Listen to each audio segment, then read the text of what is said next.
Hello, viewers. Thanks for joining me today. Today's topic is hot wine, specifically hot Chinese style rice wine like Guangzhou. Um, so Guangzhou, but you drink it warmed up, actually hot. So I found a few videos about this subject, and I'm going to take those methods, try them out myself, and share with you what I found. Why would you drink rice wine hot? Well, we'll find out in today's episode. So if you like this video, please click that like button and subscribe. And please click the bell to be notified when I publish a new video on the subject of rustication rice wine every week. And please share this video wherever it is appropriate.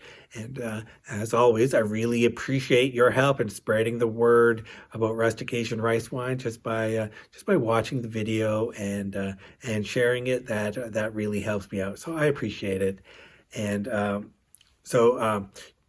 today's topic, like I said, hot wine. So this is something that's new to me. I have not been drinking my rice wine hot at all. I've just been drinking it cold, mostly out of the fridge. And if I mix it with some water, it's cold water. So this is something a bit new for me. And I guess I'll find out why why would you do this? Is it worth drinking your Guangzhou this way? So Guangzhou is the term for Chinese fermented rice wine. It's the overall term. It can be very specific or quite general, but that's what we're going to try today. So I found a few videos, and the first video I've actually shared with you before. It's EE's video, and here's EE's channel. She has lots of videos about home style cooking and a few on brewing rice wine. 大家好，我是依依，今天给大家分享在家酿糯米红酒的详细制作方法。So I've shown you this video before. I did my best to translate it, and also I try to follow the recipe. So I'll have links to all of these things in the description. Of course, the link to the original video and the links to my videos on this subject. But one interesting part of this video later on, 也可以加些白糖，直接上锅蒸热后就可以喝啦。is this part where she adds some sugar to it, and also she heats it up in the steamer. Maybe you already have the steamer out. It's hot, and you could warm something up in it. So that's what I did. So I made sure the water wasn't boiling anymore. I don't want to be boiling anything, but I just want to warm up my cup of rice wine. And I'm using some red yeast rice wine that actually it's the EE recipe red yeast rice wine right here. So I'm going to warm this up in the steamer. I didn't add any sugar. I just want to taste it original for now. I don't want to add any sugar. What is this wine like when it's warmed up in the steamer? And every few minutes I check the temperature. So after 3 minutes, it seems like it's hot enough. I want it to be just above body temperature, maybe 40, 45 degrees or something. That would be hot enough. So I'll try it now. But problem is it's warm on the surface, on the edges, but it's still cold in the middle. So need to either stir it and give it some more time here. So I'm going to put it back. Probably 5 or 10 minutes is fine. I don't have the heat on here. I'm just using the residual heat that's in the steamer. So I think 5 or 10 minutes is going to be enough. Just depends how hot the water is remaining in the steamer. Okay, now the second time I try it, so it's warmed up a lot more, and the cups are actually a bit hot now to touch, so you have to be a bit careful. Um, Try the wine, and now it is warm enough. It feels just warm. Now, again, I don't want to be boiling this; all the alcohol will evaporate. So 40 or 50 degrees is good temperature, so it will be warm. It'll feel warm to drink, but it won't have evaporated the alcohol. And so it's quite surprising the difference in taste. So I'll just tell you the big difference in taste here is that there's more taste.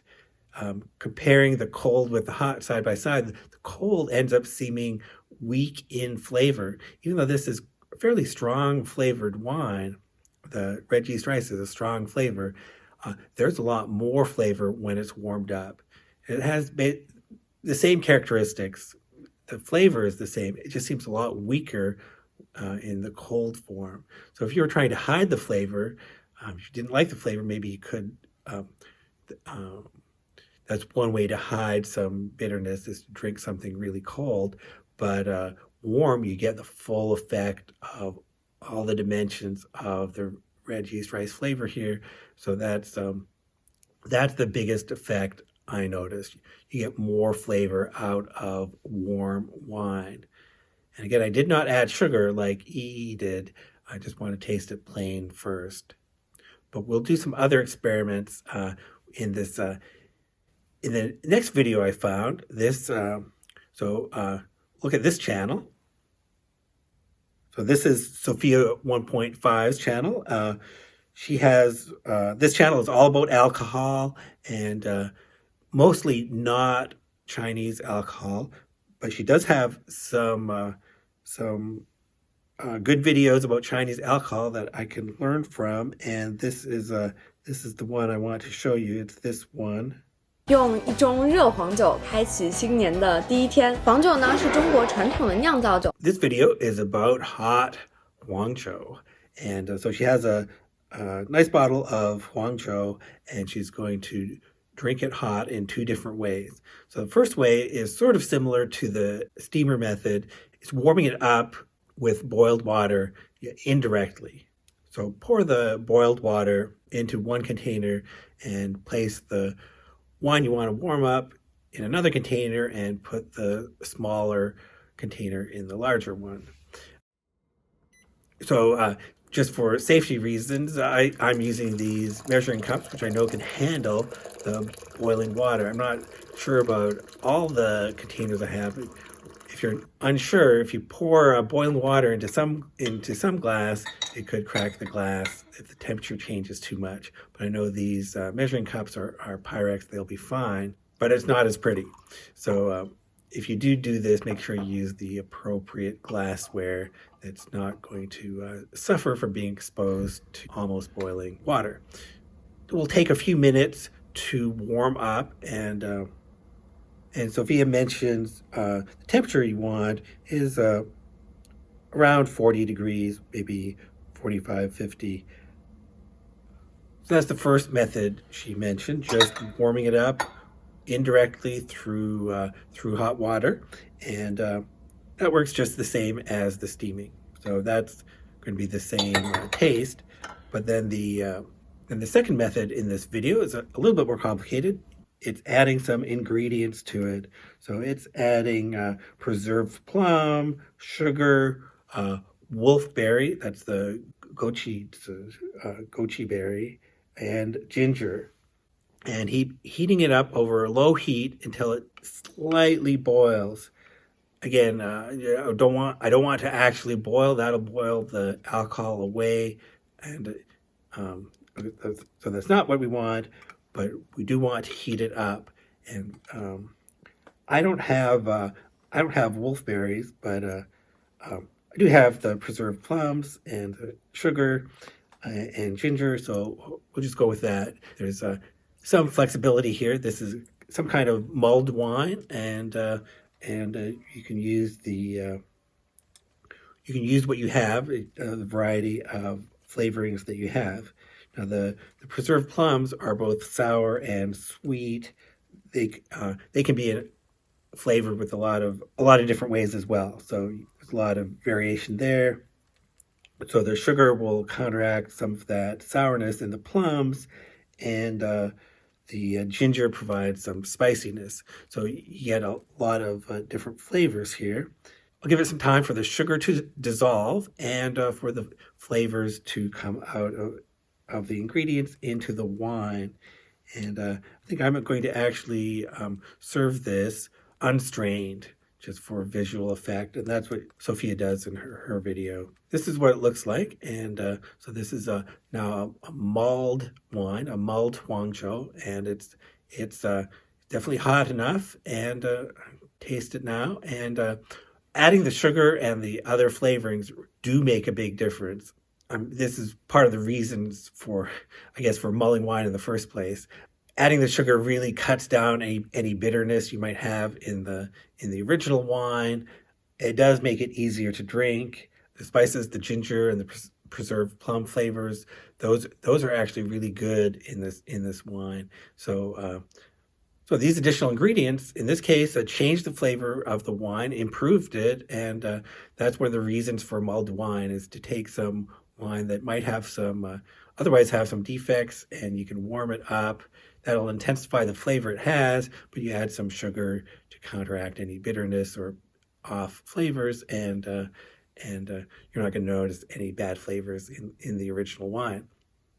So I think that's the reason for doing this. If you had a perfectly high quality wine to start with, you don't need to add the sugar or the other ingredients. But mine was a bit rough, and adding the sugar actually helped it quite a bit. So that I think is the reason for doing this. Warming it up does intensify the flavor, and in some cases it might be too intense. It might emphasize some things, some bitterness or some harshness you did not want emphasized. So you add some sugar to counteract that, and that's a normal part of cooking, to make those kinds of adjustments. And in this case, it turned out well. So that's what I learned from doing this. It actually is worth drinking your rice wine hot, especially in wintertime. It's a very reasonable thing to do, and I did not know that.